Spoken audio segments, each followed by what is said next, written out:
Ya tenemos en videollamada al doctor Emilio Bizarretea Rosales, quien es doctor en Ciencias Políticas y también catedrático en el Centro de Estudios Superiores Navales, para hablar de este tema de la crisis de los opioides. Muy buenos días, doctor. Bienvenido al programa de Contralínea. Nancy, muchas gracias por estar con ustedes. A la orden siempre. Doctor, pues preguntarle sobre este último informe que ha señalado ya por parte de la Comisión de Lucha contra el Tráfico de Opioides Sintéticos, que agrupa a varias autoridades de Estados Unidos, incluyendo al Congreso, pues que ha determinado que estos opioides, sobre todo el fentanilo, ha llegado a Estados Unidos para quedarse, y con ello pues toda esta estela de muerte. Hablábamos que tan solo el año pasado se registraron más de 100,000 muertes relacionadas con el uso de estas drogas sintéticas ilegales. Preguntarle cómo observa usted esta afirmación de las autoridades de Estados Unidos, si es tan categórico el problema y cómo deberían entonces de estarlo enfrentando, atendiendo que va a ser un asunto que les va a durar años. Y desde luego, este informe, junto con otros que se han generado no solamente en el Congreso estadounidense, sino en la propia DEA, en los centros de análisis y de investigación, han estado marcando un tema que es el caso del fentanilo y sus consecuencias de manera irremediable. Yo los Justo nos escucho estaba perfectamente. hablando pues de este problema que enfrenta el gobierno de Estados Unidos con toda esta crisis de los opioides. Sí, no hay en términos estrictos quien pueda parar este avance de las drogas sintéticas y en particular del fentanilo. Por una razón, los avances en la ciencia química, los avances en la distribución de esta sustancia tóxica van mucho más rápidos que la ley, y los operativos se vuelven muy complejos dadas las características del producto, que puede ser pasado no solamente por la frontera mexicana, sino por distintas formas directamente al consumidor, ya sea por internet, ya sea por las prácticas cotidianas. Entonces, va a ser las prácticas cotidianas de entrega a domicilio, ¿eh?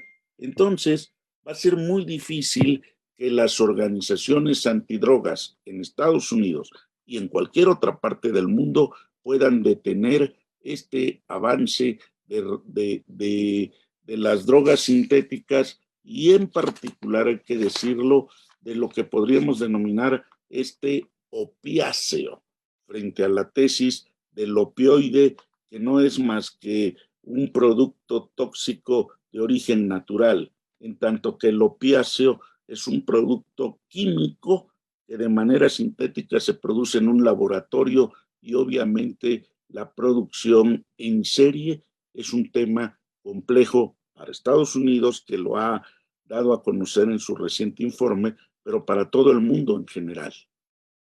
Doctor Emilio Bizarretea, doctor en Ciencias Políticas y catedrático en el Centro de Estudios Superiores Navales de la Secretaría de Marina, pues preguntarle también si es que no hay nadie que pueda parar la distribución en Estados Unidos de este tipo de drogas, este opiáceo, como bien nos ha explicado, de lo que estamos hablando, en este caso de el fentanilo. Bueno, pues entonces, ¿qué hacer? Porque esta política antidrogas actual, que es la que impera no solamente en Estados Unidos, sino que se ha impuesto en todo el continente y prácticamente en todo el mundo, pues no tiene la manera de contener a esta nueva droga. Estamos como sociedad condenados a padecer los estragos de violencia, no solamente para los consumidores, porque sabemos que no se trata que el daño se quede solamente en los consumidores, sino que es un daño que se expande al resto de la sociedad a través de violencia, a través incluso que llega a los circuitos financieros, etcétera. Es decir, estamos pues condenados a solamente ver pasar cómo se incrementa el mercado del fentanilo, o hay algo que se pueda o que se deba hacer precisamente para tratar de contenerlo. No. El tema es más complejo por las características que tiene este opiáceo, pero decirlo, por ejemplo, esta droga sintética, que se deriva fundamentalmente de la morfina, es 40 veces más potente, permítame decirlo así, que la propia heroína. ¿Y esto qué significa? Que ha hecho un desplazamiento de los consumidores que genera una gran adicción. Este asunto, claro que tiene que ver con el contexto en el que se dan. Usted puede lograr, por ejemplo, a partir de 1 gramo de fentanilo puro, poder realizar un costo en términos estrictos de ganancia de $10,000 aproximadamente. Y puede hacer, para decirlo en otros términos, más de 100 porciones, ¿sí?, que le podrían generar este ingreso y obviamente una gran repercusión e impacto en el mercado. Claro que se pueden hacer cosas, claro que tiene que ser más sofisticado el tratamiento en busca de las redes directas, pero hay un detalle, las redes son internacionales, no tiene que ver solamente con México, no tiene que ver solamente con sus orígenes en los 3 países más fuertes que generan el producto con pureza, como serían China, India, Afganistán, o ya considerado e integrado este elemento podría tener una gran repercusión en distintos narcolaboratorios del mundo y la distribución, más allá del diseño peculiar, que puede ser en múltiples fórmulas. Recientemente hemos visto en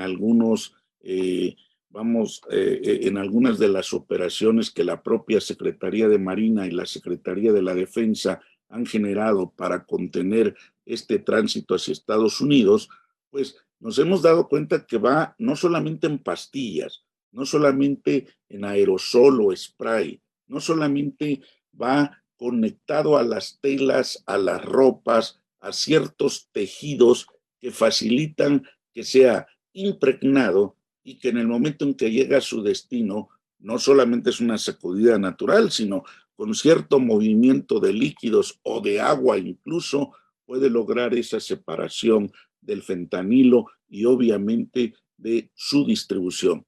Esto ha dificultado mucho realmente el seguimiento, porque hay otra variable, lo que comentábamos hace un momento.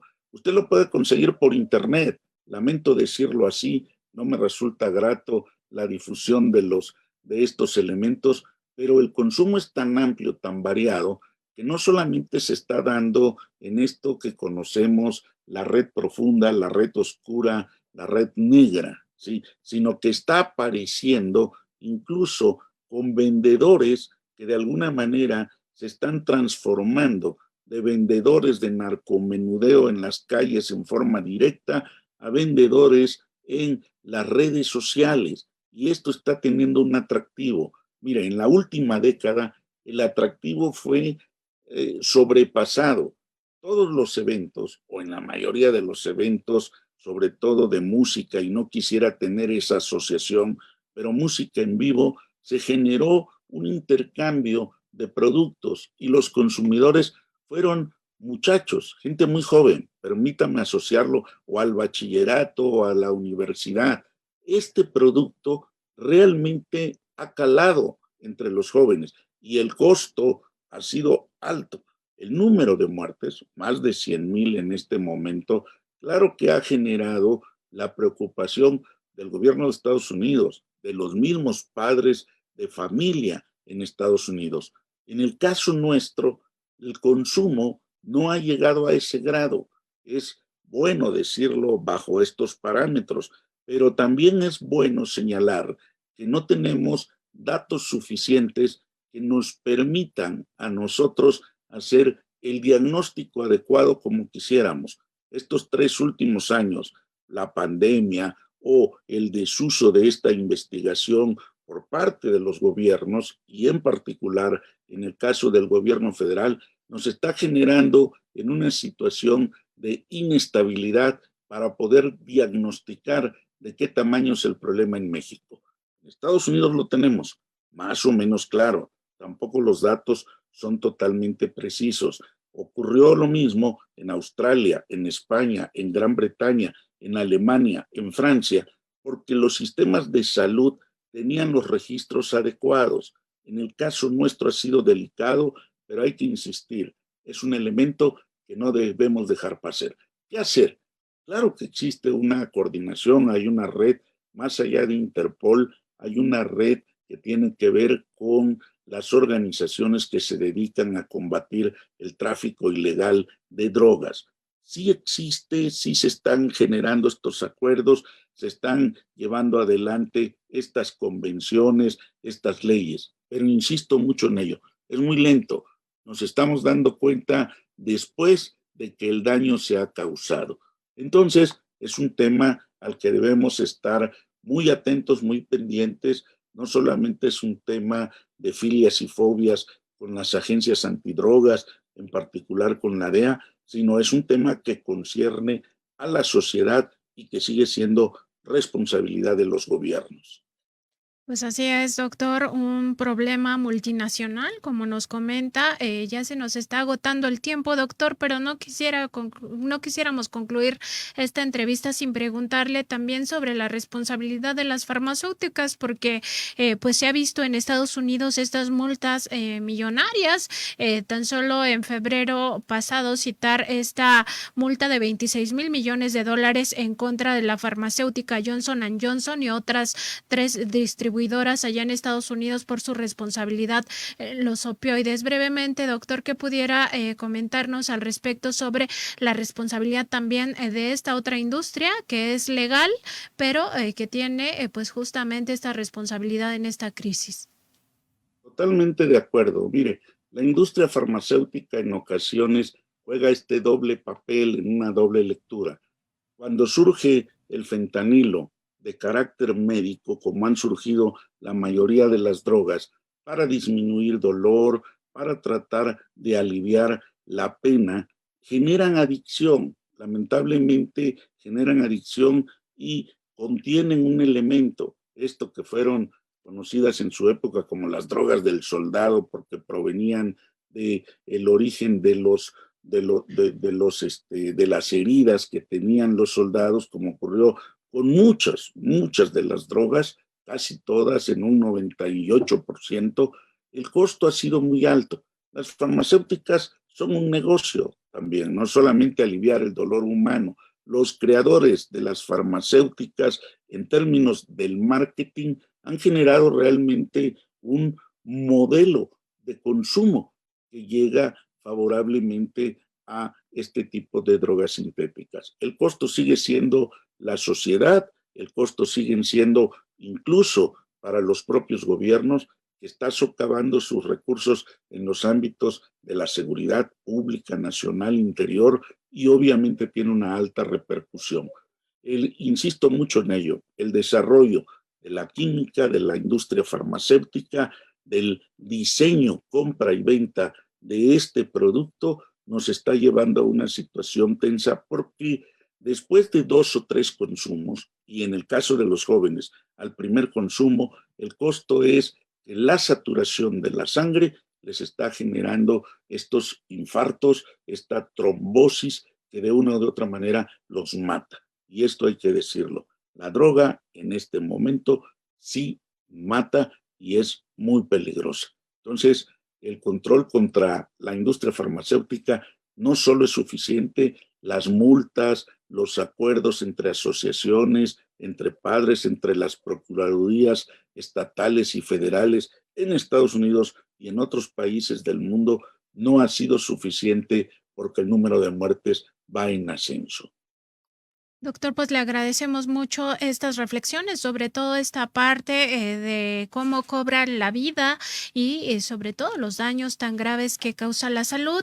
Le agradecemos sus reflexiones, doctor. Lo invitamos para que en otro programa pues también se sume a estos comentarios para entender un poco más este fenómeno del crimen organizado transnacional. Muchas gracias, muy buenos días. Nancy, Sósimo, muchas gracias. Siempre un placer y muy honrado. Hasta luego. Hasta luego, doctor Emilio Bizarretea Rosales.